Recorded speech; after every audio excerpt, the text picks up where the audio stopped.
The Crucible of Modern Thought, a study of prevailing mental unrest. An audiobook from William Walker Atkinson. Preface.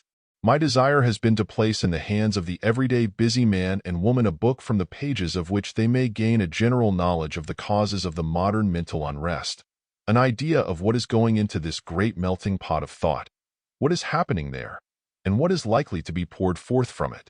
To many, the numerous new isms, ologies, and cults are entirely new, something sprung full-grown from the brains of their founders.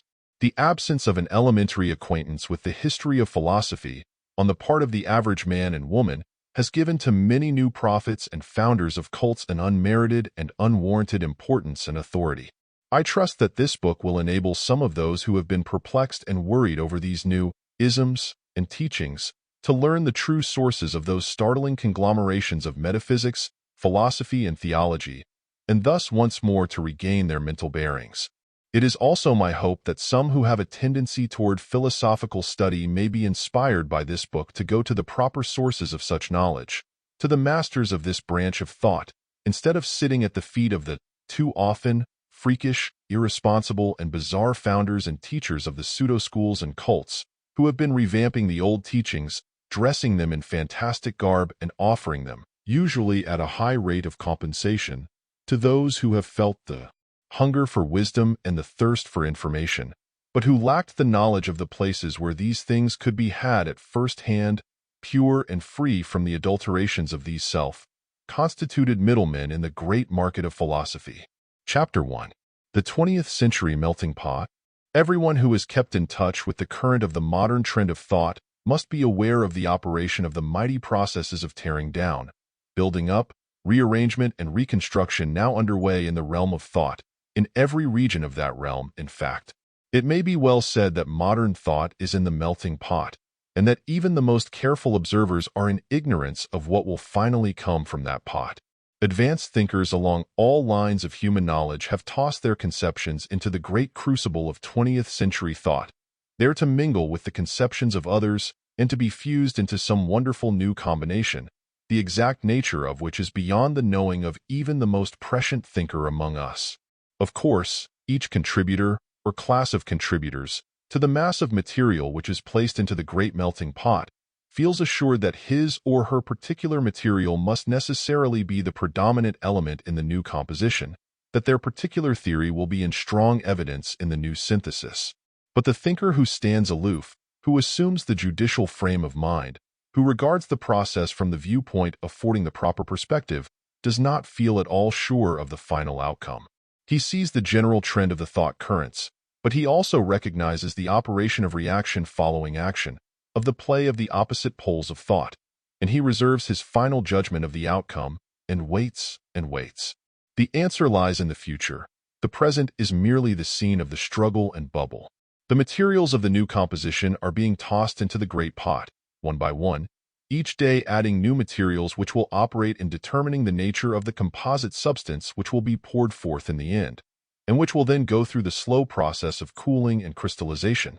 But he is either a thoughtless man, a bold man, or an inspired prophet who dares venture to predict the exact nature of that which will come out of the crucible when all this heterogeneous mass of crude material shall have been melted, fused, and amalgamated. One seeking for the causes of this modern unrest in the world of thought must go far back in the pages of philosophy in his search.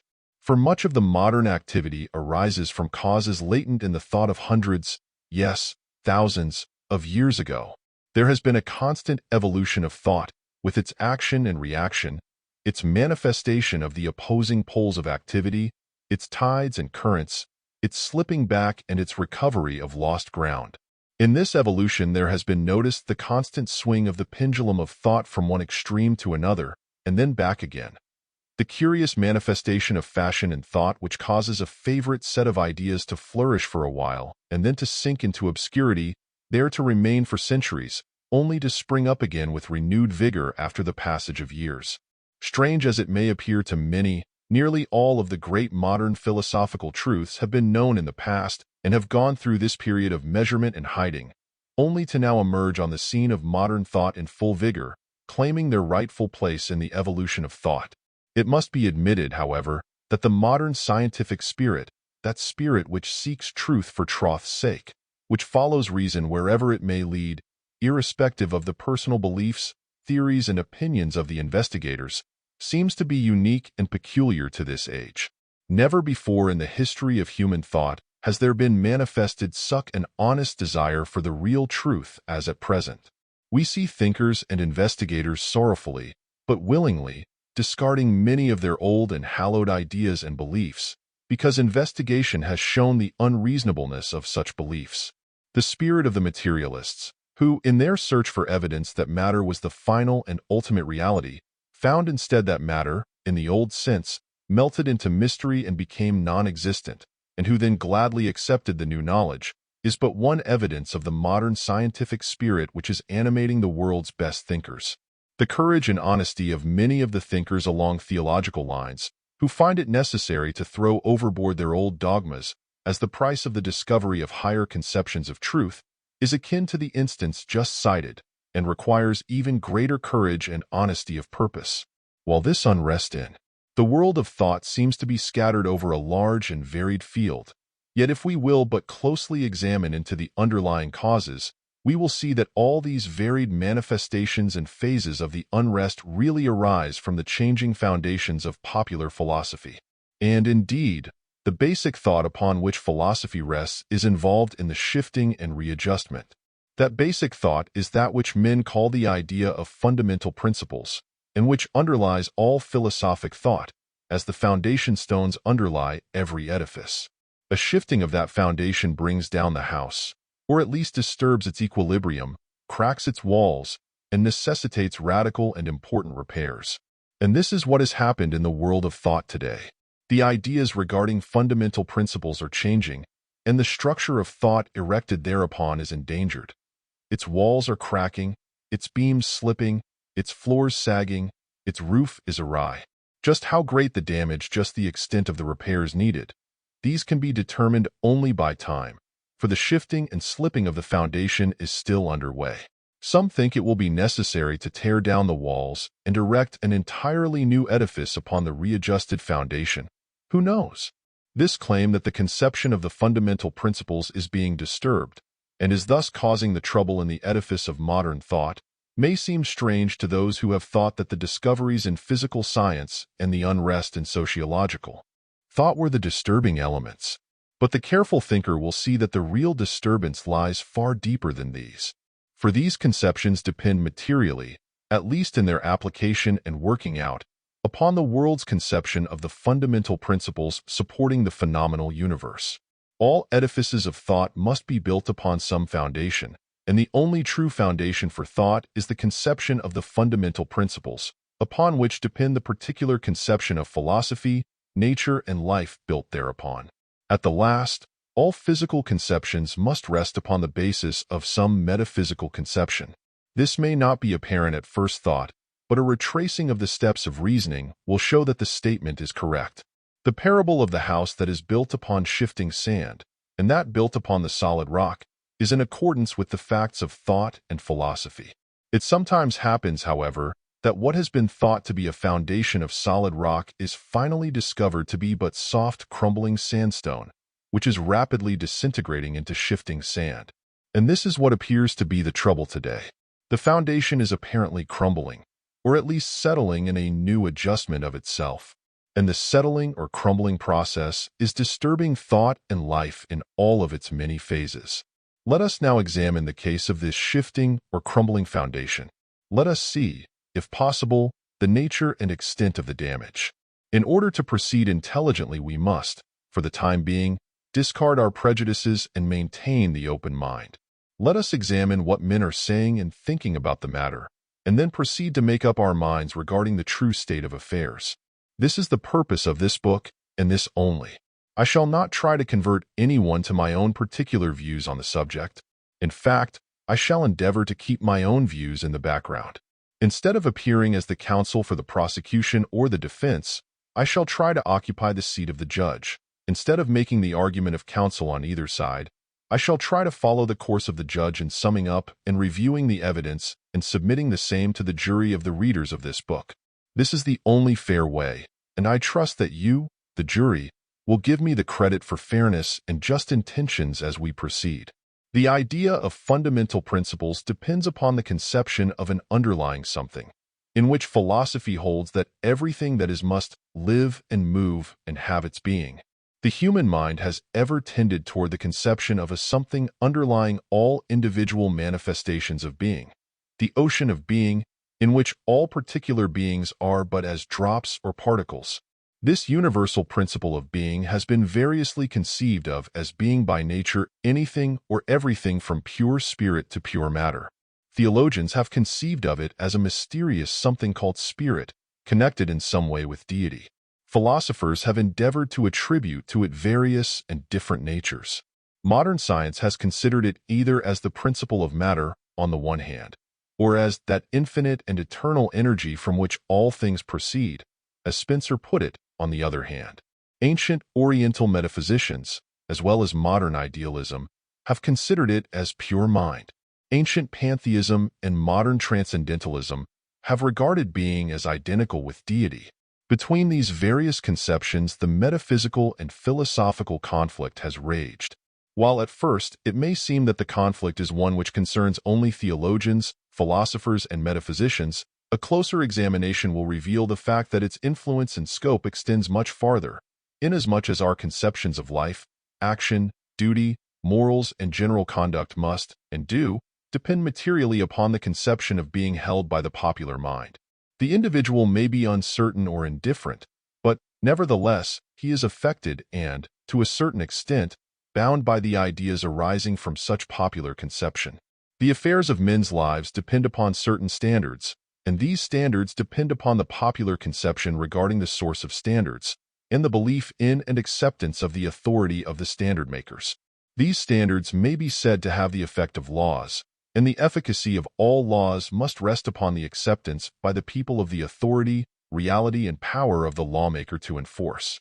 Therefore, any disturbance regarding the validity of the standards and values of life must arise from a shifting conception regarding the fundamental source of these standards, values, and laws in the public mind.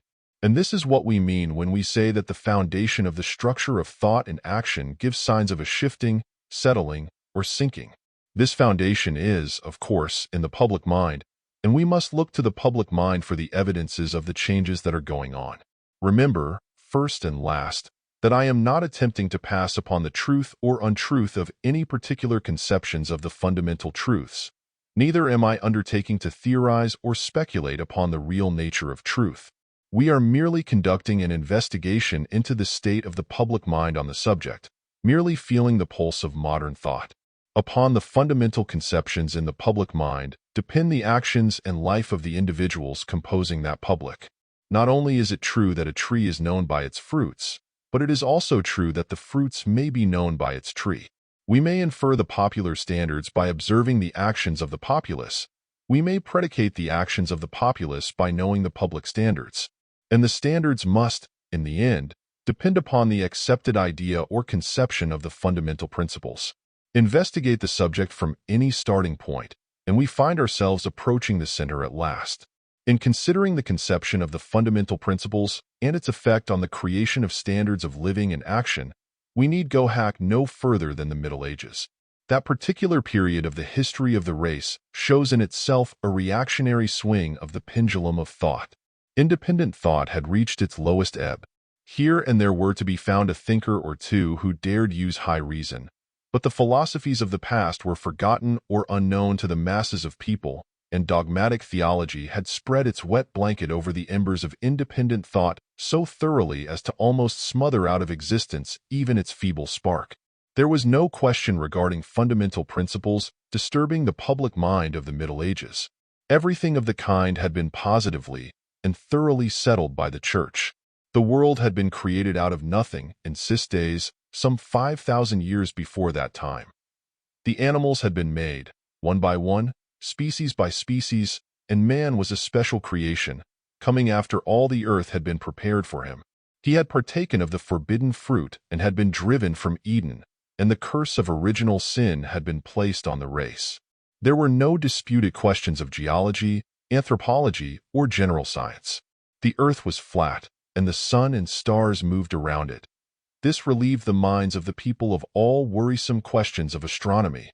The nebular hypothesis was undreamed of. Ethics and morality were likewise beyond dispute or argument. These matters had been settled once and for all by the scriptures interpreted by the infallible authority of the Church. Theologians disputed about doctrinal points, but this did not concern the general public, for the latter knew nothing of these subjects. The authority was supreme, the standards were firmly established. There was nothing to think about. Some failed to live up to the standards, but the standards there fixed, nevertheless. Time rolled on. Printing was discovered, and people began to read books. Then came the theological revolts, which resulted in the establishment of various churches in opposition to the one church. People began to realize that it was possible and permissible to reason about things instead of having to accept them upon mere authority.